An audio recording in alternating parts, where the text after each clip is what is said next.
দিনটা ছিল 11ই এপ্রিল 2012। রনিতরা ছিল 6 বন্ধু। রনিত, প্রিয়াঙ্কা, দীনেশ, সিমি, দীপ্তি ও জিয়া। ওরা 6 জনই ছিল অন্তরঙ্গ বন্ধু। ওরা যাই করত একসাথেই সবকিছু। ছোটবেলা থেকেই ওরা 6 জন একসাথে। কলেজ শেষ হওয়ার পর থেকেই চাকরির চেষ্টা, অবশেষে সবার চাকরিও হয়ে যায়।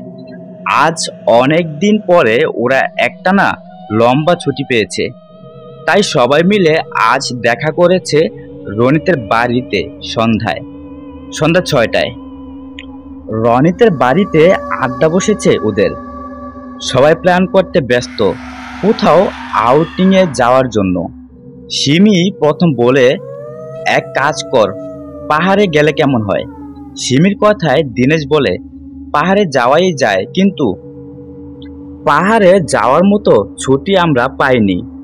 সবাই এক এক করে একটা জায়গার নাম বলতে বলতে প্রিয়াঙ্কাই বলে ওঠে, আচ্ছা, রাজগড়ের জঙ্গল গেলে কেমন হয়? প্রিয়াঙ্কা এর কথায় রনিত ও সায় দিয়ে বলে, মন্দ হয় না। তারপরই সবাই মিলে ঠিক করে রাজগড়ের জঙ্গলই যাওয়া হবে। Plan final. ঠিক হলো পরের দিন ভোর 5টায় দীনেশের গাড়িতে যাওয়া হবে। দীনেশ আগে রনিতের বাড়িতে আসবে, তারপর প্রিয়াঙ্কা, সিমি, দীপ্তি আর জিয়ার বাড়িতে গিয়ে ওদের নিয়ে মিশন রাজগড়ের বাংলোয়। কথামতোই কাজ। ঠিক পরের দিন ভোরবেলা দীনেশ আগে রনিতের বাড়ি থেকে রনিতকে নিয়ে, তারপর একে একে প্রিয়াঙ্কা, সিমি, দীপ্তি আর জিয়াকে নিয়ে রওনা দিল রাজগড়ের জঙ্গলের উদ্দেশ্যে। কলকাতা ছাড়ার আগে ওরা গাড়ি সাইড করে সবাই আগে ব্রেকফাস্ট করে নেয়। তারপর গাড়ি চলল হাইওয়ের উপর দিয়ে, আর সঙ্গে চলতে লাগলো ওদের ইয়ার্কি আর প্রিয়াঙ্কা আর সিমির পিছনে লাগা। সেই ছোটবেলা থেকেই সিমি আর প্রিয়াঙ্কা দুজন দুজনকে পছন্দ করত, কিন্তু কেউ কাউকে সাহস করে বলতে পারতো না যদি বন্ধুত্ব ভেঙে যায়। কিন্তু রনিত আর দীনেশ বলিয়ে ছেড়ে দিল, আর তারপর থেকে তো যাই যাচ্ছে, দুজনেই হ্যাপিলি কাপল। এদিকে দীনেশ আর দীপ্তি দুজনেই লাভ বার্ডস, কিন্তু ওরা সবাই জানে রনিত আর জিয়া দুজন দুজনকে লাইক করে, কিন্তু কেউ কাউকে বলে না। আর দীনেশ প্রিয়াঙ্কা হাজার চেষ্টা করেও বলাতে পারছে না রনিতকে দিয়ে ওর মনের কথা। হাইওয়ে দিয়ে গাড়ি যাচ্ছে আর সঙ্গে ওদের ইয়ার্কি ফাজলামি তো চলছেই। এখন বাজে 1:30। কলকাতা ছাড়িয়ে গেছে ওরা অনেকক্ষণ আগেই। দীনেশ বলল, ওই রনিত, ম্যাপটা দেখতো, মনে হচ্ছে এবার লেফট টার্ন নিতে হবে। রনিত ম্যাপ দেখে বলল, না রে, আরো 30 মিনিট সোজা, তারপর লেফট টার্ন। দীনেশ বলল, আচ্ছা ঠিক আছে। সিমি এবার আর থাকতে না পেরে জিজ্ঞেস করেই বসলো, ওই, আমরা ওখানে গিয়ে থাকবো কোথায়? রনিত বলল, ওখানে জঙ্গলের মধ্যে, এই গাড়িতেই আমরা রাত কাটাবো। তোরা ভেতরে প্রেম করবি আর আমরা বাইরে পাহারা দেব। সিমি এবার প্রচন্ড রেগে গিয়ে বলে, ইয়ার্কি মারবি না রনিত, নয়তো কেউ তোকে আমার হাত থেকে বাঁচাতে পারবে না। রনিত এবার সিরিয়াস হয়ে বলে, ওখানে একটা বাংলো টাইপ বাড়ি আছে, ওখানেই থাকবো আমরা, কিন্তু রুম একটাই। রনিত বলল, দীনেশ, গাড়ি বাঁদিকে নিয়ে এবার। দীনেশ বলে, ওকে ভাই, বলে গাড়ি বাঁদিকে ঘুরিয়ে নেয়। দীপ্তি বলে, আর কত দূর রে? প্রিয়াঙ্কা বলে ওঠে, তাও ধর আরো 2 ঘন্টার মতো। হঠাৎ সিমির ফোনটা বেজে ওঠাতে সিমির সম্বিত ফেরে। এতক্ষণ যেন ও কোথায় হারিয়ে গিয়েছিল। ফোনের দিকে তাকিয়ে দেখে স্ক্রিনে রনিতের নাম। ফোনটা রিসিভ করে কানে দিয়ে রাগান্বিত স্বরে বলল, কি হয়েছে? ফোন করেছিস কি জন্য? রনিত শান্তভাবেই জিজ্ঞেস করলো, খেয়েছিস? সিমি কোনো কথা না বলেই মুখের উপরে ফোনটা কেটে দিল ওর।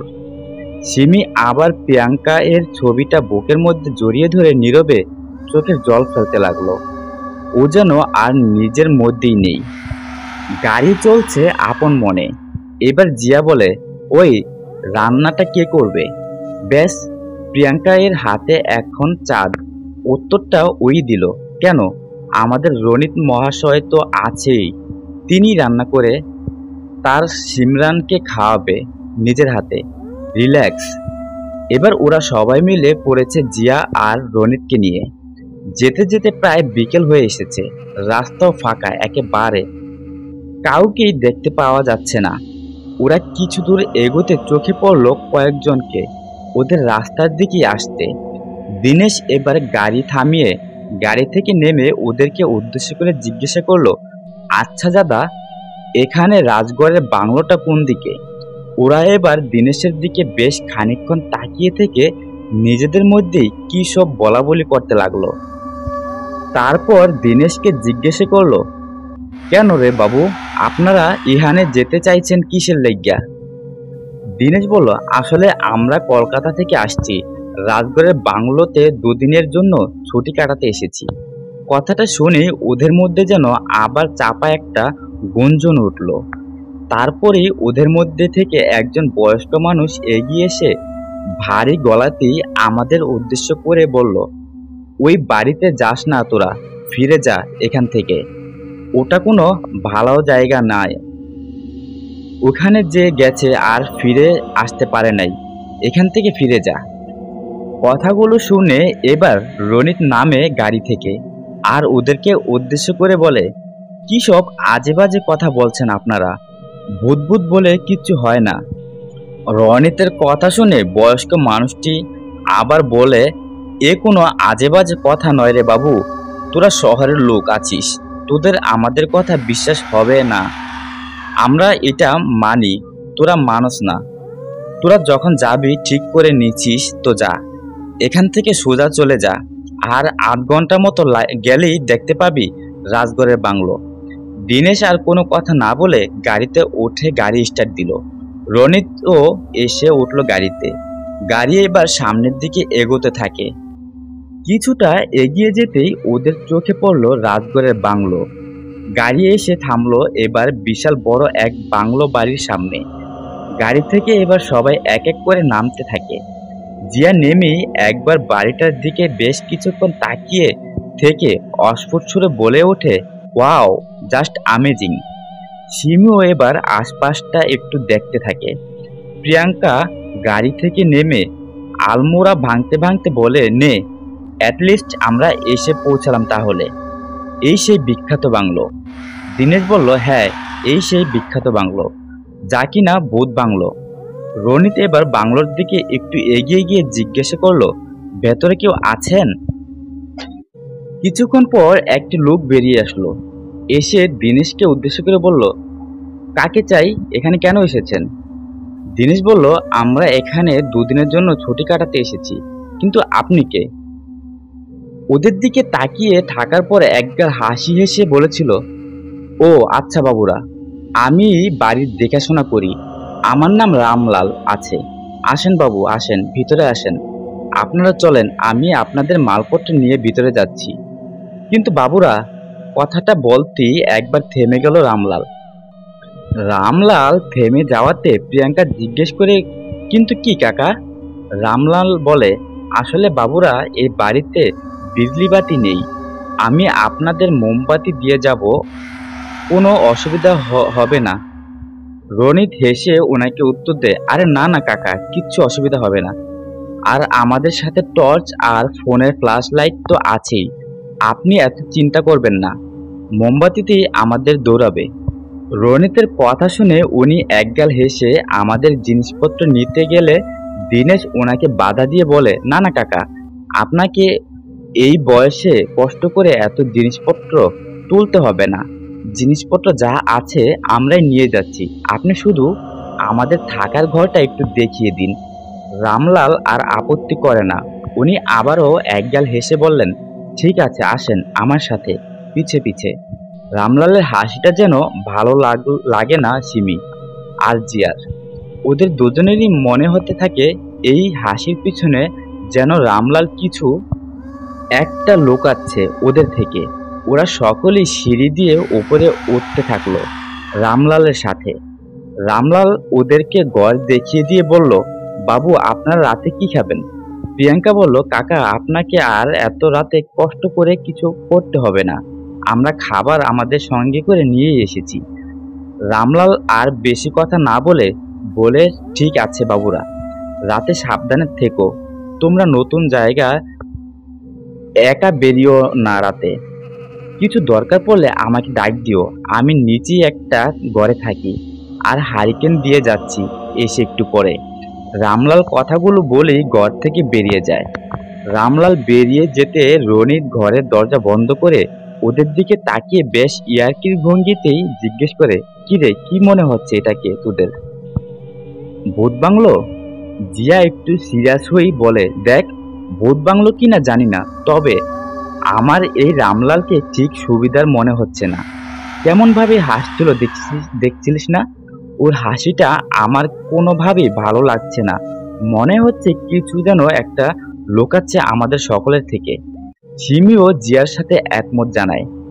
দীপ্তি এবার সিরিয়াস মোড থেকে ভেঙে বলে উঠে, আরে ছাড় তো রামলালের কথা।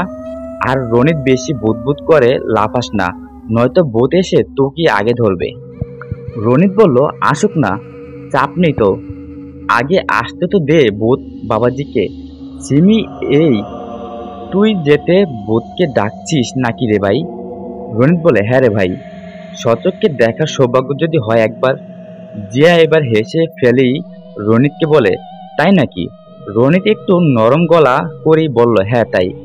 প্রিয়াঙ্কা এতক্ষণ চুপ থাকার পরে একটু গলা খাকরানি দিয়ে বলে, না, বকে বিছানাগুলো করার জন্য কি তোর সময় হবে ভাই রনিত? রনিত বলে, ইয়েস বস। তার আগে তোর বউকে একটু বোধ দেখিয়ে নিয়ে আসি। সিমি বলল, আমার কোনো দরকার নেই, তোর শখ বেশি, তুই যা। ওদের নিজেদের মধ্যে হাসাহাসি চলতে ঠিক এই সময়ে ওদের দরজাতে টোকা পড়তে দিনেশ গিয়ে দরজা খোলে। বাইরে রামলাল হাতে কয়েকটা মোমবাতি নিয়ে দাঁড়িয়ে।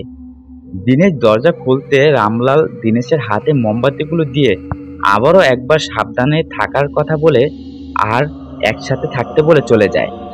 দিনেশ মোমবাতি নিয়ে ঘরে ঢুকে দরজা বন্ধ করে বলে, বিছানাগুলো গোছা তাড়াতাড়ি।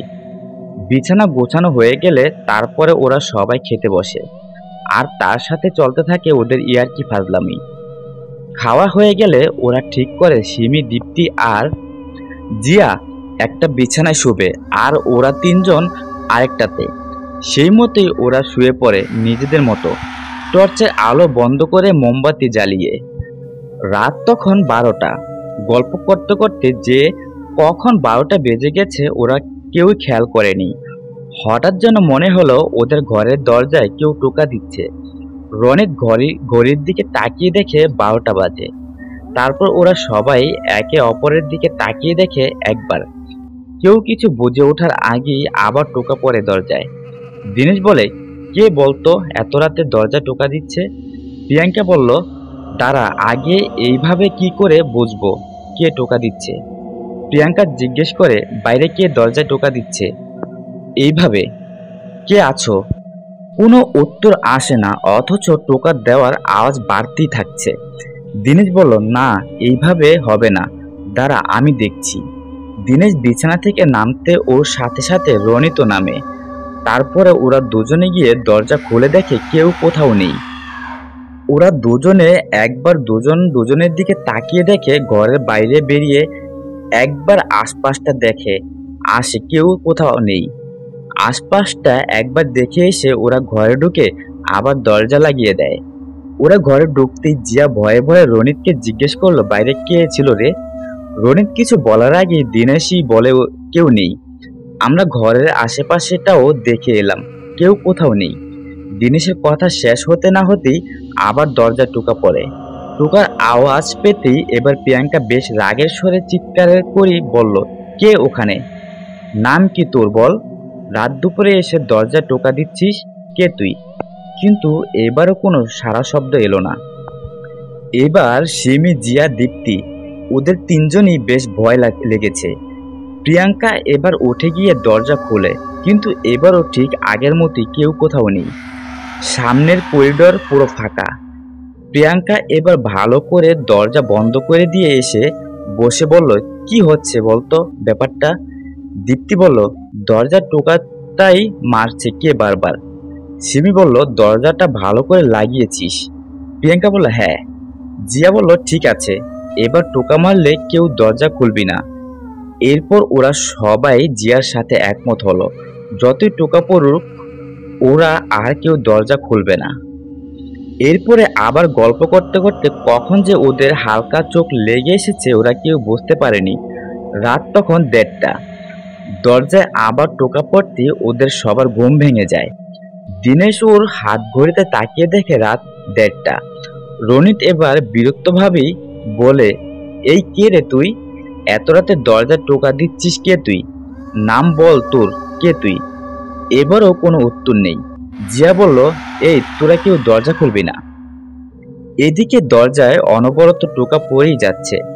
এবার প্রিয়াঙ্কা বিরক্ত হয়েই বলে, ওই রনিত, চল তো দেখি এ কোন হতচ্ছাড়া। সিমি বলল, প্রিয়াঙ্কার কথা শোন, যাস না বাবু, আমার কেন জানি না ভালো লাগছে না। যাস না তোরা। দীপ্তি বলল, সিমি ঠিকই বলেছে রে রনিত, যাস না। রনিত বলল, কিচ্ছু হবে না, তোরা এখানেই থাক। দিনেশ, তুই ওদের সাথে থাক। দিনেশ বলল, আমি আছি, তোরা যা। সিমি দীপ্তি জিয়ার বারণ করার পরেও ওরা দুজন ঘরের দরজা খুলে বেরোলো না। এবারও কেউ কোথাও নেই, পুরো ফাঁকা করিডর। এদিক ওদিক দেখে ওরা দুজনে যেই ঘরে ঢুকতে যায় ঠিক তখনই ওরা দুজনই শুনতে পায় ঘুঙুরের শব্দ। ওরা দুজনই সঙ্গে সঙ্গে পিছনের দিকে তাকায়। তাকিয়ে দেখে কেউ একজন সিঁড়ি দিয়ে উপরের দিকে উঠে যাচ্ছে। দেখার পরেই রনিত সঙ্গে সঙ্গে চিৎকার করে বলে, কে আপনি? দাঁড়ান, ওখানে দাঁড়ান, কে আপনি? কিন্তু সে যেন রনিতের কোনো কথাই শুনতে পাচ্ছে না। সে তার নিজের মতো উপরের দিকে উঠে যাচ্ছে। রনিত এবার সেই মহিলার পিছনে যেতে গেলে প্রিয়াঙ্কা ওকে বাধা দিয়ে বলে, যাস না। কিন্তু রনিত ওর কোনো বাধা না মেনে বলে, কিচ্ছু হবে না, তুই ঘরে যা, আমি আসছি। প্রিয়াঙ্কা রনিতের কোনো কথা না শুনে বলে, তুই একা যাবি না, আমিও যাচ্ছি, চল। তারপরে ওরা দুজনেই সিঁড়ির দিকে গিয়ে দেখে কেউ কোথাও নেই। ওরা দুজনই এবার অবাক হয়ে যায়। দুজনের কেউ কিছু না বুঝতে পেরে ওরা ঘরে এসে ভালো করে দরজা বন্ধ করে আসতেই সিমি জিজ্ঞাসা করে, এই তোরা ঘুঙুরের আওয়াজ পেয়েছিস? প্রিয়াঙ্কা বলল, হ্যাঁ পেয়েছি। দিনেশ বলে, দেখতে পেয়েছিস কাউকে? প্রিয়াঙ্কা বলল, হ্যাঁ, কেউ একজন সিঁড়ি দিয়ে উপরের দিকে যাচ্ছিল।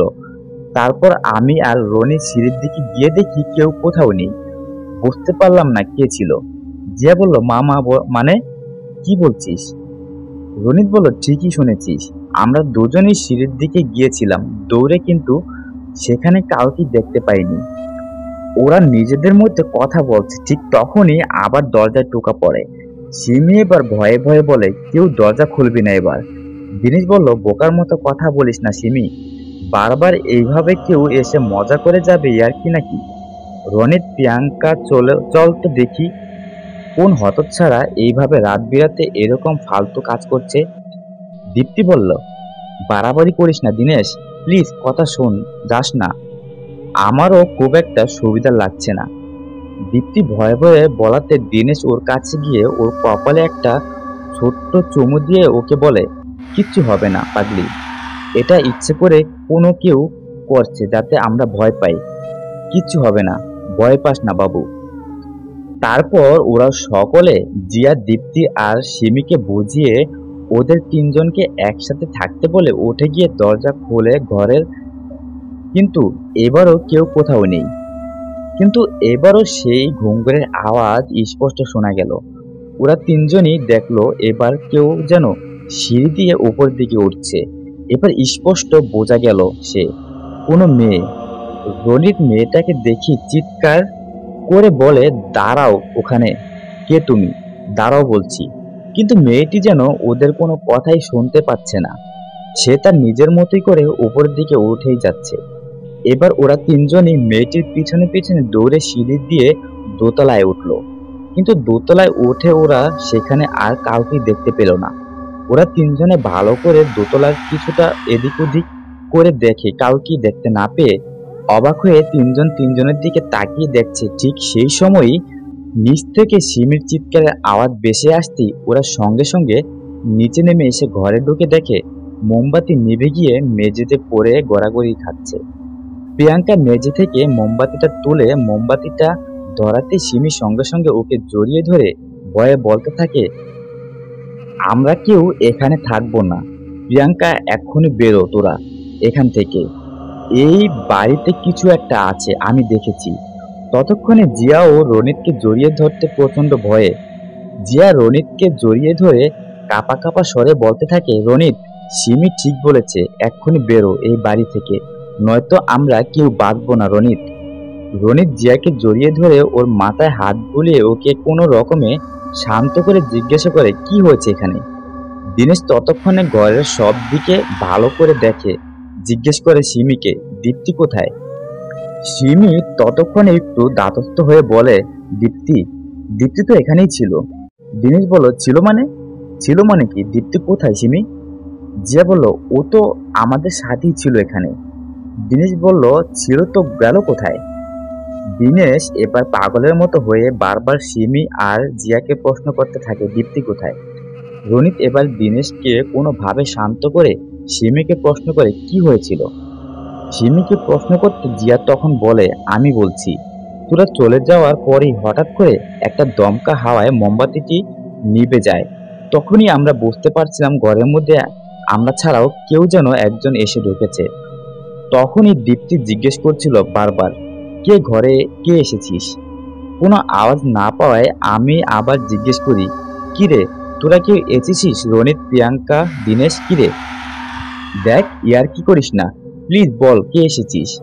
তারপরেও যখন কোনো উত্তর পাচ্ছিলাম না আমরা, দীপ্তি তখন মোমবাতিটা ধরাতেই আমরা তিনজনেই একটা বিভৎস মেয়ের মুখ দেখতে পাই। আর সেটা দেখি দীপ্তির হাত থেকে মোমবাতিটা পড়ে নিভে যায়, আর সঙ্গে সঙ্গে পুরো ঘর অন্ধকার হয়ে যায়। আর আমরাও সঙ্গে সঙ্গে চিৎকার করি। বিশ্বাস কর তোরা, আমরা সত্যি বলছি। দিনে সব শুনে কাঁদতে কাঁদতে ব্যাকুল হয়ে ওঠে, আবার প্রশ্ন করে, দীপ্তি কোথায়। সিমি বলে, প্রিয়াঙ্কা, তোরা কোনো বুঝতে পারছিস না, এই বাড়িতে কিছু একটা আছে যে আমাদের মেরে ফেলবে। প্লিজ বেরো এখান থেকে প্রিয়াঙ্কা। প্রিয়াঙ্কা সিমিকে জড়িয়ে ধরে বলে, কিচ্ছু হবে না সিমি, দেখ আমরা সবাই তো এখানে আছি, কিচ্ছু হবে না। দীপ্তিকে তো খুঁজে বার করতে হবে, দীপ্তিকে খুঁজে পেলেই আমরা বেরিয়ে যাব, একটু শান্ত হ তুই। রনিত বলল, প্রিয়াঙ্কা তুই এখানে সিমি আর জিয়ার সাথে থাক, আমি আর দিনেশ যাচ্ছি দীপ্তিকে খুঁজতে, তুই ওদের সাথেই থাকবি। প্রিয়াঙ্কা, ঠিক আছে যা তোরা, আমি আছি এখানে। এরপরে রনিত আর দিনেশ ওরা দুজনেই বেরোয় দীপ্তিকে খুঁজতে। ওরা দুজনে ঘর থেকে বেরিয়ে আগে ঘরের আশেপাশে ভালো করে খুঁজে। ওরা দীপ্তির নাম ধরেও ডাকতে থাকে, কিন্তু দীপ্তির কোথাও কোনো সাড়া শব্দ নেই। ওরা দুজনে একতলার পুরো করিডোর সব কটা ঘরে খুঁজেও দীপ্তিকে না পেয়ে দোতলায় যায় ওকে খুঁজতে। পুরো দোতলার করিডোর ভালো করে খুঁজে সব কটা ঘর ভালো করে খুঁজেও দীপ্তিকে ওরা খুঁজে পেল না। তারপরে ওরা ঠিক করে নিচের তলায় গিয়ে সব কটা ঘর খুঁজবে, দরকার হলে রামলালকে ওরা ছাড়বে না, নিশ্চয়ই কিছু একটা লুকিয়েছে ওদের থেকে। ঠিক তখনই নিচ থেকে আবার সিমি আর জিয়ার চিৎকার ভেসে আসতেই ওরা দুজনেই সঙ্গে সঙ্গে দৌড়ে নিচে নেমে ঘরে এসে যা দেখে, তারপর ওরা দুজনেই ওখানে স্তম্ভিত হয়ে দাঁড়িয়ে যায়। ওদের সামনে এখন দীপ্তির ক্ষত বিক্ষত করা শরীরটা পড়ে আছে।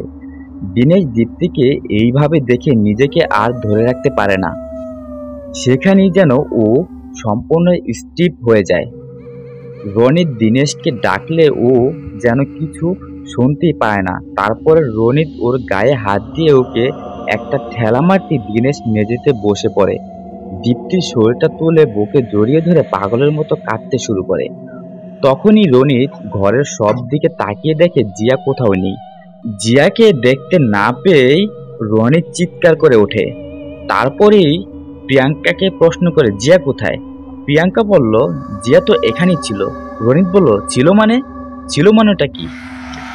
প্রিয়াঙ্কা বলল, বিশ্বাস কর ভাই, জিয়া আমাদের সাথেই ছিল, আমি সিমি আর জিয়া দুজনকেই ধরে দাঁড়িয়েছিলাম। রনিত বলল, তাহলে জিয়া কোথায় প্রিয়াঙ্কা। প্রিয়াঙ্কা কিছু বুঝতে না পেরে চুপ করে থাকলে রনিত ওকে জিজ্ঞেস করে, এখানে কি গিয়েছিল প্রিয়াঙ্কা বল? রনিত আর নিজেকে সামলাতে না পেরে জোরে চিৎকার করে বলে, প্রিয়াঙ্কা বল কি হয়েছিল এখানে?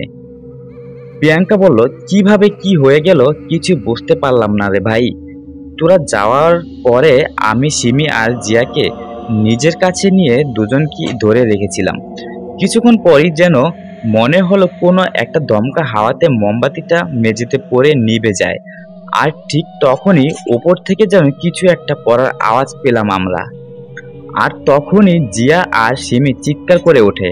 কিন্তু বিশ্বাস কর ভাই, কেউ একজন ছিল, আমি স্পষ্ট তার অনুভূতি পেয়েছি। রনিত বলল, অনুভূতি মানে? কে এসেছিল প্রিয়াঙ্কা বল, কে এসেছিল? প্রিয়াঙ্কা বলল, জানি না ভাই, আমি সত্যি জানি না কে এসেছিল, তবে আমি শিওর কেউ একজন ছিল। রনিত এবার আর থাকতে না পেরে প্রিয়াঙ্কাকে সিমির সাথে থাকতে বললে জিয়াকে খুঁজতে যাওয়ার জন্য বেরোতে গেলে সিমি রনিতের হাত টেনে ধরে বলে, যাস না রনিত, প্লিজ যাস না, ও আমাদের কাউকে ছাড়বে না, ওই নিয়ে গেছে জিয়াকে, যাস না ভাই তুই। রনিত প্রচন্ড পরিমাণে উত্তেজিত হয়ে সিমিকে বলে, কে মেরে দেবে সিমি? কে মারবে বল সিমি, বল কে মারবে আমাদের? সিমিও এবার উত্তেজিত হয়ে বলে, আমি জানি না রে ভাই, কেউ একজন আছে, ওই মেরে ফেলেছে দীপ্তিকে, জিয়াকেও নিয়ে গেছে ও, ও আমাদের কাউকে ছাড়বে না, কাউকে না। রনিত বলল, কিন্তু ও কে সিমি? কেন মারছে আমাদের, কেন? সিমি বলল, জানি না রে ভাই, আমি শুধু ওকে একবারই দেখেছি, ও খুব ভয়ানক রনিত, ও কাউকে ছাড়বে না, এখান থেকে বেরো রনিত প্লিজ, নয়তো ও আমাদের বাঁচতে দেবে না। সিমি শেষের কথাগুলো ওদের কাঁদতে কাঁদতেই বলল। রনিত বলল, না সিমি, তা হয় না, দীপ্তি আর নেই, জিয়াকে খুঁজে পাচ্ছি না, এইভাবে আমি বেরোতে পারবো না, তুই প্রিয়াঙ্কাকে নিয়ে বেরিয়ে যা, আমি জিয়া আর দিনেশকে না নিয়ে বেরোবো না। সিমি বলল, তো কি করবি তুই এখানে থেকে? মরতে চাস তুই ওর হাতে? কি চাস তুই, এক এক করে ও আমাদের সবাইকে মেরে ফেলুক? রনিত বলল, না চাই না, সেজন্যই তো বলছি তোরা চলে যা, আমি আমার জিয়াকে ছেড়ে যাব না, ওকে নিয়েই যাব, আমি জিয়াকে ছেড়ে যেতে পারবো না। সিমি বলল, জিয়া আর নেই রনিত, মেরে ফেলেছে ও। কথা শোন ভাই আমার, বেরো এখান থেকে। রনিত বলল, কি বাজে বকছিস তুই সিমি, কি বলতে চাইছিস তুই? আমার জিয়ার কিছু হয়নি, ওকে কেউ কিছু করতে পারবে না। এই প্রিয়াঙ্কা, তুই সিমিকে নিয়ে বেরিয়ে যা এখান থেকে, আমি জিয়ার আর দিনেশকে নিয়ে ফিরবো, তুই ওকে নিয়ে যা। প্রিয়াঙ্কা বলল, বাজে কথা কম বল রনিত, জিয়া দিনেশ আমারও বন্ধু, আর এইভাবে আমি তোদের এখানে একা ফেলে রেখে কিছুতেই যাব না। তুই কি মনে করেছিস রে এতটাই স্বার্থপর আমরা? সিমি বলল, প্রিয়াঙ্কা রনিত, তোরা দুজনে কোনো বুঝতে পারছিস না, ও আমাদের কাউকে ছাড়বে না। কেন বুঝতে পারছিস না? জিয়াকে যেভাবেই হোক খুঁজে বার করতে হবে আমাদের, তুই আমার সাথে থাকবি, কিচ্ছু হবে না। এইদিকে রনিত দিনেশের কাছে গিয়ে ওকে ওখান থেকে উঠতে বললে দিনেশ ওকে বলে, তোরা যা, গিয়ে জিয়াকে খোঁজ, আমি এখানেই আছি, আমি দীপ্তিকে ছেড়ে কোথাও যাব না। দিনেশের কথা শুনে এবার প্রিয়াঙ্কা দিনেশের কাছে গিয়ে ওর কাঁধে হাত রেখে বলে, দিনেশ, দীপ্তি আর আমাদের মধ্যে নেই, তোর ভেতরে যে কি হচ্ছে সেটা ভালো মতোই বুঝতে পারছি আমরা, কিন্তু ভাই এখানে আমরা কেউ সেফ নেই, ওঠ ভাই এখান থেকে প্লিজ। এতক্ষণ ধরে প্রিয়াঙ্কা এর বলে যাওয়া কথাগুলো কিছুই যেন দিনেশের কানে যায় না। এবার প্রিয়াঙ্কা দিনেশকে প্রায় ধাক্কা দিয়ে বলে, ওঠে এখান থেকে, ওঠ ভাই, তুই কি বুঝতে পারছিস না এখানে আমরা কেউ সেফ নই? দিনেশ এবার উচ্চস্বরেই বলে, তোরা যা না, আমি আমার দীপ্তিকে ছেড়ে কোথাও যাব না, বললাম তো, একবার বুঝতে পারছিস না নাকি? যা, তোরা জিয়াকে খোঁজ। দিনেশের কথা শুনে এবার সিমি প্রচন্ড রেগে গিয়ে বলে, তুই কি বুঝতে পারছিস না দীপ্তি আর আমাদের মধ্যে নেই, আর এখানে আমরা কেউ সেফ নেই। দিনেশ, আমার আর হারানোর কিছু নেই সিমি, তোরা যা, আমাকে এখানেই থাকতে দে। কথাগুলো কাঁদতে কাঁদতে বলতে বলতে দিনেশ চিৎকার করি বলে, কে মেরেছিস আমার দীপ্তিকে? কেন মারলি ওকে? কি ক্ষতি করেছে ও তোকে? সামনে আয়, তোর যদি ক্ষমতা থাকে আয় সামনে। দিনেশের কথাগুলো বলতেই বাইরে থেকে আবার ঘুঙুরের শব্দ শোনা গেল, আর সঙ্গে সঙ্গে একটা দমকা হাওয়াতে মোমবাতি আবার নিভে গেল। দিনেশ আবার চিৎকার করে বলে, সামনে আয় তুই, পালিয়ে পালিয়ে বেড়াচ্ছিস কোথায়? হিম্মত থাকলে আয় সামনে, ছাড়বো না আমি তোকে। তখনই অন্ধকারের মধ্যে দিয়ে ভেসে আসে এক মহিলা কণ্ঠস্বর, মরবি, তোরা সবাই মরবি, কেউ বাঁচবি না, সবাইকে মরতে হবে। আর সঙ্গে ভেসে আসে বিকট এক বিশ্রী হাসির আওয়াজ। সেই হাসি শুনলে যে কোনো মানুষ, সুস্থ মস্তিষ্কের মানুষের হাড় হিম হয়ে যাওয়া অবস্থা হতে বাধ্য। রনিত বলল, কে তুই? সামনে আয়, আয় সামনে। কয়েক সেকেন্ডের মধ্যে সবকিছু যেন আবার থমথমে হয়ে যায়। নিস্তব্ধতায় গ্রাস করে নেয় পুরো পরিবেশকে। প্রিয়াঙ্কা আবার মোমবাতিটা ধরাতেই ওরা চোখের সামনে যাকে দেখলো তাকে দেখে ওরা সবাই অবাক হয়ে যায়। জিয়া দাঁড়িয়ে আছে এখন ওদের সবার সামনে। হ্যাঁ, জিয়াই। কিন্তু একই অবস্থা ওর, সারা মুখ ফ্যাকাশে হয়ে গেছে ওর, চোখ দুটো যেন ঠিকরে বেরিয়ে আসছে, ঘাড় বেঁকে গেছে বাদিকে। না, এইভাবে জিয়াকে দেখে সহ্য করা যায় না। ঠিক বিভৎস রূপ হয়েছে জিয়ার। কিন্তু কিভাবে হলো ওর এমন? জিয়াকে এই অবস্থায় দেখে রনিত আর নিজেকে সামলাতে পারে না, ছুটে যায় জিয়ার কাছে। কিন্তু একই, ও জিয়াকে আর ছুঁতে পারছে না কেন, স্পর্শ করতে পারছে না কেন? এবার আর রনি সহ্য করতে পারছে না। চারিদিক থেকে যেমন কেমন যেন অন্ধকার ঘিরে ধরছে ওকে। ওর এবার সত্যি মাথা কাজ করা বন্ধ করে দিয়েছে। দুচোখ দিয়ে ক্রমাগত জল গড়িয়ে পড়ছে। পাথরের মতো স্থির হয়ে গেছে রনিত। বাকি তিনজনও দেখলো জিয়ার চোখ থেকেও জল গড়িয়ে পড়ছে। চারিদিক নিস্তব্ধ। ঠিক তখনই বাইরে থেকে ভেসে এলো আবার সেই মহিলা কণ্ঠস্বরে সেই বিকট হাসি। রনিত আর নিজেকে ধরে রাখতে পারে না, ওর পা টলছে। পা টলতে টলতে যখনই রনিত পড়ে যেতে যায় তখনই প্রিয়াঙ্কা গিয়ে ওকে ধরে ফেলে। রনিত আর পারছে না। ওর মনে হচ্ছে এখন কেন ওরা এলো এই বাড়িতে, কেন, কি জন্য? তখনই যদি ওরা রাস্তা থেকে ফিরে যেত তাহলে আজ আর ওকে ওর জিয়াকে হারাতে হতো না, দীপ্তিকেও হারাতে হতো না। রনিত জিয়াকে ছাড়া বাঁচতে পারবে না। ও যে পাগলের মতো ভালোবাসে ওর জিয়াকে। রনিত বসে পড়েছে মেঝেতে। প্রিয়াঙ্কা আর সিমিও রনিতের পাশে বসে আছে এখন। না, ওরা সত্যি আর পারছে না। তখনই জিয়ার কথায় ওদের সম্মিত ফেরে। জিয়া ওদের উদ্দেশ্য করে বলে যে আমাদেরকে এইভাবে মারছে সে কোনো সাধারণ কেউ না রনিত, ওর নাম রমিলা। তোরা চলে যা রনিত, তোরা প্লিজ চলে যা, নয়তো ও তোদেরকেও শেষ করে দেবে। প্লিজ বাবু, চলে যা তোরা। রনিত অশ্রু ভেজা চোখে জিয়ার দিকে তাকিয়ে বলে, আমি প্রতিশোধ না নিয়ে কোথাও যাব না। প্রিয়াঙ্কা, সিমি আর দিনেশ, তোরা চলে যা, আমি এর শেষ দেখেই যাব। আমি আমার জিয়াকে এইভাবে একা করে যাব না।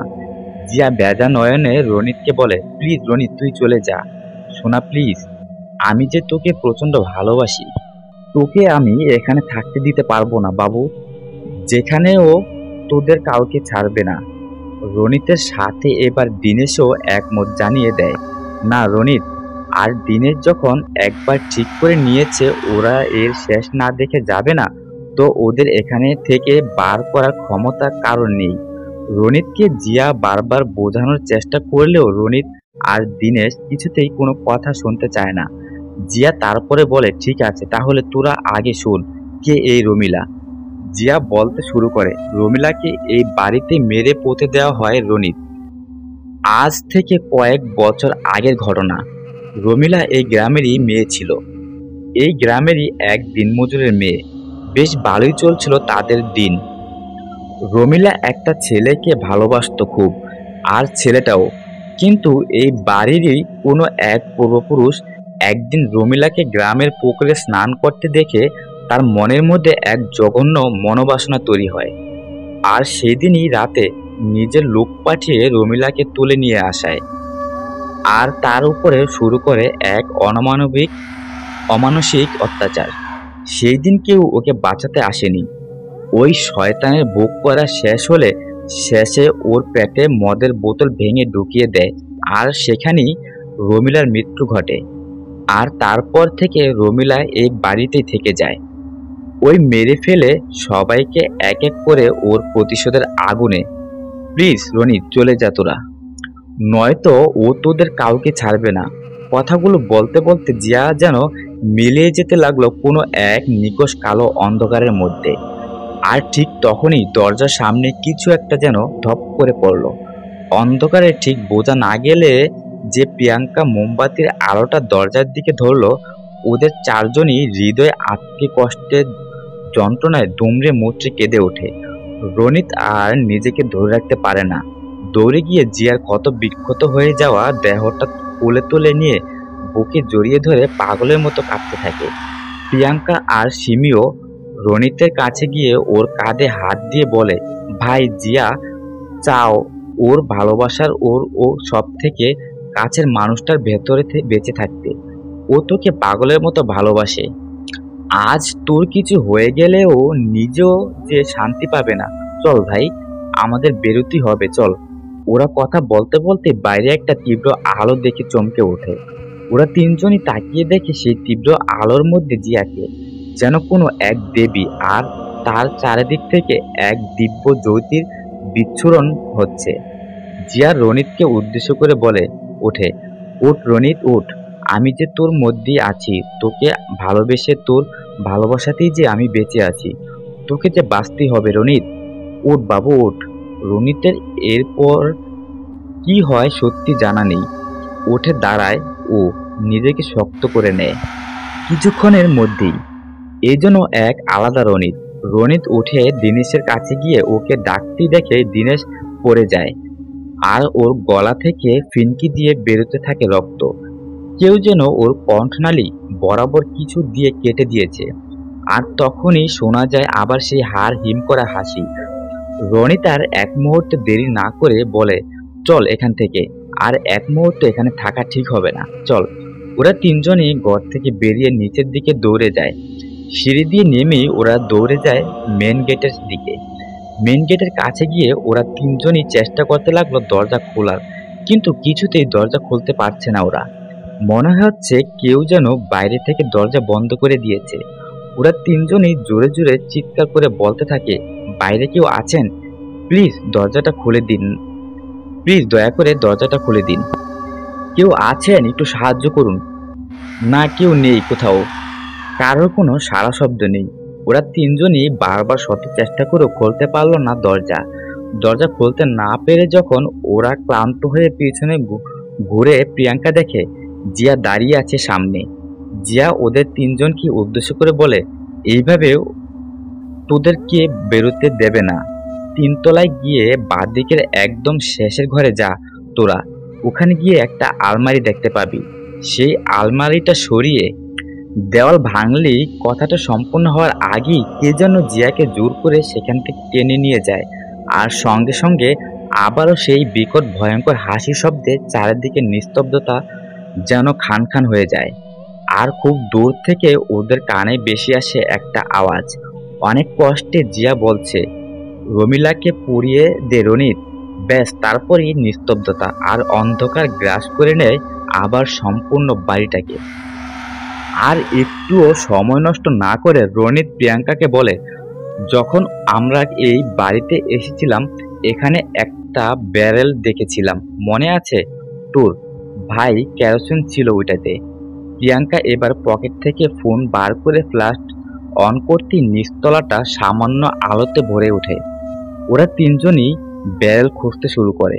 অনেকক্ষণ খোঁজার পরে সিমি ব্যারেলটা দেখতে পেয়ে নিয়ে আসে সঙ্গে সঙ্গে। প্রিয়াঙ্কা ওদের তিনজনকে বলে, এবার যা করার আমরা তিনজনই একসাথেই করব, কেউ আলাদা হবি না, একসাথে থাকবি। সিমির হাত থেকে রনিত ব্যারেলটা নিয়ে উপরের দিকে উঠতে থাকে সিঁড়ি দিয়ে। প্রিয়াঙ্কা আর সিমিও রনিতের পিছনে পিছনে উপরে উঠতে থাকে। প্রিয়াঙ্কার হাতে মোবাইলের ফ্ল্যাশ। ওরা তিনজনে একে অপরের হাত ধরে এগোচ্ছে উপরের দিকে। ওরা যেই দোতলা পেরিয়ে তিনতলায় উঠতে যাবে ঠিক তখনই প্রিয়াঙ্কার মনে হয় কেউ যেন পিছন থেকে ওর হাত টেনে ধরেছে। প্রিয়াঙ্কা সঙ্গে সঙ্গে চেঁচিয়ে ওঠে, রনিত, আমার হাত ধরে কেউ টানছে, ভাই বাচ্চা, ভাই বাচ্চা। প্রিয়াঙ্কার কথা শুনে রনিত ওর হাত থেকে ফোনটা নিয়ে ফ্ল্যাশটা ঘুরিয়ে পিছন দিকে ফেলতেই ওরা দেখে রমিলার সেই বীভৎস ভয়ঙ্কর মুখ। প্রিয়াঙ্কার হাত ধরে আছে ওরা। কিছু বুঝে ওঠার আগেই রমিলা প্রিয়াঙ্কাকে নিয়ে যেন এক নিকষ কালো অন্ধকারের মধ্যে মিলিয়ে যায়। এই দৃশ্য দেখে সিমি আর নিজেকে ধরে রাখতে পারে না। সিমি পাগলের মতো চিৎকার করতে থাকে প্রিয়াঙ্কার নাম ধরে, কিন্তু কোথাও কোনো সাড়া নেই প্রিয়াঙ্কার। এর কিছুক্ষণ পরই প্রিয়াঙ্কার আওয়াজ ভেসে আসে, রনিত তুই সিমিকে নিয়ে যা তাড়াতাড়ি ভাই, আমি বেশিক্ষণ ওকে আটকে রাখতে পারবো না ভাই। যা, এক্ষুনি যা, যা ভাই তাড়াতাড়ি কর। রনিত আর এক সেকেন্ড দেরি না করে সিমিকে নিয়ে দৌড় লাগালো তিনতলার বাঁদিকের শেষের ঘরে গিয়ে দেখে ওরা দরজা বন্ধ। তারপরে বারবার ওরা দরজা ভাঙার চেষ্টা করতে থাকে, কিন্তু কিছুতেই ভাঙতে পারে না। এইভাবে বেশ কিছুক্ষণ চেষ্টা করার পরে মনে হলো যেন ভেতর থেকে কেউ দরজাটা খুলে দিল। ওরা দরজা ঠেলে সঙ্গে সঙ্গে ভেতরে ঢুকেই সিমি আলমারিটা দেখতে পেয়েই রনিতকে দেখিয়ে বলে, ওই দেখ আলমারি। ওরা দুজনেই দৌড়ে যায় আলমারির কাছে। তারপরে দুজনে মিলে আলমারি সরাতে যেতে নিজের থেকে আলমারির দরজা খুলে দেয়, আর ভেতর থেকে পড়ে প্রিয়াঙ্কার ক্ষত বিক্ষত হয়ে যাওয়া দেহ। সিমি আর নিজেকে ধরে রাখতে পারে না। সিমি ওখানে প্রিয়াঙ্কার ক্ষত বিক্ষত করা দেহটা কোলে তুলে নিয়ে জড়িয়ে ধরে কাঁদতে থাকে। রনিত সামনে তাকিয়ে দেখে দরজার দিকে রমিলা দাঁড়িয়ে দাঁড়িয়ে হাসছে। রনিত আর দেরি না করে আলমারির পাশে থাকা শাবলটা তুলে নিয়ে যেই দেয়ালে আঘাত করতে যাবে, ঠিক তখনই রমিলা এসে রনিতের গলা চেপে ধরে ওকে আস্তে আস্তে ওপরে তুলতে থাকে শূন্যে। রনিতের ধীরে ধীরে শ্বাস বন্ধ হয়ে আসতে শুরু করে, আর ঠিক তখনই ওর মনে হতে থাকে আস্তে আস্তে যেন ওর গলা থেকে হাতের চাপটা কমে আসছে। আস্তে আস্তে চাপটা কমে যেতেই ও ধপ করে পড়ে যায় মেঝেতে। সামনে তাকিয়ে দেখে ও জিয়াকে। জিয়া রমিলার হাত চেপে ধরেছে, আর রমিলা জিয়ার হাত ছাড়ানোর চেষ্টা করছে। জিয়া রনিতকে বলে, ওঠ রনিত ওঠ, ভেঙে ফেল দেওয়াল। রনিত ওঠ। রনিত উঠে দাঁড়ায়, শাবল নিয়ে ভাঙতে থাকে দেওয়াল।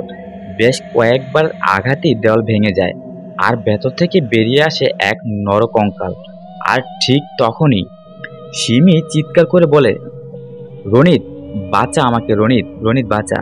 রনিত পিছনে তাকিয়ে দেখে রমিলা সিমির গলা চেপে ধরেছে। রনিত সিমির দিকে দৌড়ে যায় ওকে বাঁচানোর জন্য, আর তখনই রমিলা রনিতেরও গলা চেপে ধরে, শূন্যে তুলে ধরে। ওদের দুজনেরই শ্বাস প্রায় বন্ধ হয়ে আসছে, আর ঠিক সেই সময়ই ওরা দুজনই অনুভব করে ওদের গলা থেকে যেন চাপটা আস্তে আস্তে সরে যাচ্ছে। দপ করে পড়ে যায় ওরা মেঝেতে। সমস্ত ঘরটা যেন এক তীব্র আলোতে ভরে উঠেছে। ওরা দেখে রমিলা কর্কশ গলায় বলছে, এটা তুমি ঠিক করলে না, এটা কেন করলে তুমি এটা করতে পারো না। বলতে বলতে ও কোথায় যেন মিলিয়ে গেল সেই আলোর সাথে। সামনে দেখতে পেল ওরা রমিলার কঙ্কালটা আগুনে পুড়ে যাচ্ছে, আর ওদের সামনে দাঁড়িয়ে আছে রামলাল। ওর নীরব চোখ থেকে ঝরে পড়ছে জল। রামলাল চোখের জল মুছে ওদেরকে বলে, আইসেন বাবু, আমার সাথে আসেন। রনিত আর সিমি কোনো কথা না বলে রামলালের সাথে নিচে এলো। তখন অতবার চেষ্টা করেও যে মেন গেট ওরা খুলতে পারলো না। এখন সেই মেন গেটটা অনায়াসে একবারই খুলে গেল। ওরা দুজনে রামলালের সাথে বাইরে এলো। ভেতর আলো ফুটছে আস্তে আস্তে। রামলাল ওদের দুজনকে বলে, আইসেন আমার লগে। রামলাল ওদের দুজনকে ওর ছোট্ট একটা ঘরে নিয়ে গিয়ে বসায়। তারপরে ওদের দুজনের দিকে 2 গ্লাস জল এগিয়ে দিয়ে বলতে থাকে, আপনারা জানেন না, রমিলা খুব ভালো মাইয়া ছিল, খুব ভালোবাসতাম আমি আমার রমিলারে। আমরা দুজনকে পাগলের মতো ভালোবাসতাম। একদিন আমি এই বাড়ির বড় কর্তার এক কাজে শহরে গেছিলাম। বেশ কয়েকদিনের কাজ ছিল। বড় কর্তা কইছিল এই কাজটা কইরা দিলে বেশ অনেকখানি টাকা দিব। আমি তখনই ভাবি নিছিলাম এবার টাকা পেলে রমিলাকে বিয়া করে নিমু, তারপর দুজনে মিলা সংসার করুম। আমি তো চইলা গেলাম বড় কর্তার কাজে। তারপর ফিরে এসে শুনি আমার রমিলাকে খুঁজে পাওয়া যাচ্ছে না, ও নাকি 2 দিন ধরে নিখোঁজ। আমি ছুটে গিয়া সঙ্গে সঙ্গে বড় কর্তার বলছিলাম আমার রমিলাকে খুঁজে পাওয়া যাচ্ছে না। আপনি কিছু করেন কর্তা, কিছু করেন। বড় কর্তা আমারে তুইলা যা কইল, জানেন বাবু, আমি মাইনা লইতে পারলাম না। বড় কর্তা বলেছিল আমার রমিলা নাকি অন্য কোনো পোলার সাথে ভাইগা গেছে। আমি সেদিন এই কথা মাইনা নিতে পারি নাই। এরপরে একদিন রাতে আমি শুয়ে আছি, ঠিক সে সময় মনে হলো বাইরে যেন জ্বর উঠেছে। কিন্তু তখন শীতকালের রাত, তখন তো জ্বর হওয়ার কথা না। তাহলে এমন অসময়ে জ্বর আসলো কই থিকা? এমন সময় আমি উঠে যেই বাইরের দিকে যেতে থাকি, দেখলাম ঘরের মধ্যে রমিলা দাঁড়িয়ে আছে। দুদিন পরে আমি ওরে দেখে, বিশ্বাস করেন বাবু, ওর কাছে গিয়া ওরে জড়িয়ে ধরে কাঁদতে থাকি। ও কাঁদতে থাকে অজরে। তারপরে ও আমারে সবকিছু খুইলা কয়। ওকে বড় কর্তা লোক দিয়ে তুইলা এনে তারপর ওর উপর অত্যাচার করে। তারপর ওকে মেরে ফেলার পরেও ওই জানোয়ার শরীরে জ্বালা না মেটায় আমার রমিলার নিথর দেহটাকেও। কথাটা পুরোটা শেষ করতে পারে না রমলাল। তখনই রমিলা আমাকে বলে ও প্রতিশোধ নিতে চায়। তখন আমিও আমার রমিলার সাথে হওয়ায় এই জঘন্য কাজের জন্য প্রতিশোধ নেওয়ার আগুনে জ্বলে উঠি। তারপরেই ধীরে ধীরে রমিলা ওর মৃত্যুর প্রতিশোধ নেয়। কিন্তু ওই বংশকে শেষ করে ওর শান্তি মেলে নাই। ও তারপর থেকে এখানে যারাই আসে তাদেরকে ও মেরে ফেলে। আমি ওরে কতবার বলছি, কিন্তু ও আমার কোনো কথাই শোনেনি। অনেকবার ভাবছিলাম পুড়িয়ে দেব, কিন্তু পারি নাই। বড্ড ভালোবাসতাম ওর তার জন্য, কিন্তু আজ আর পারলাম না। ওর এবার মুক্তির দরকার, তাই মুক্তি দিয়ে দিলাম। এবার ভালো থাকুক ওর। আমিও এবার ওর কাছে চলে যাইতে পারবো। আর কোনো ভয় নেই বাবু আপনাদের। আপনারা এবার নিশ্চিন্তে চলে যান। অ্যালার্মটা বেজে উঠতেই ঘুম ভেঙে রনিতের। কখন যে চোখ লেগে গিয়েছিল ওর, ও বুঝতেই পারেনি। ফোনটা হাতে নিয়ে সময় দেখলো সকাল 6টা। রনিত ওর ঘর থেকে বেরিয়ে পাশের ঘরে এসে দেখে সিমি তখনও জানলার দিকে মুখ করে দাঁড়িয়ে আছে। রনিত সিমির কাছে এগিয়ে যায়, সিমির কাঁধে হাত রেখে ওর পাশে এসে দাঁড়ায়। সিমিও রনিতের কাঁধে মাথা রেখে ওকে জড়িয়ে ধরে। এবার রনিতও সিমিকে জড়িয়ে ধরে। না, সেই দিন আর কোনো কথা হয়নি ওদের মধ্যে। পরে পরে সময়ের সাথে সাথে হয়তো ওদের সম্পর্ক আরো সহজ হয়ে উঠেছিল, কিন্তু ওরা আজও ওদের প্রথম ভালোবাসাকে ভুলতে পারেনি। আর দীপ্তি আর দিনেশও হয়তো ভালো আছে একে অপরের সাথে, আকাশের দেশে একসাথে।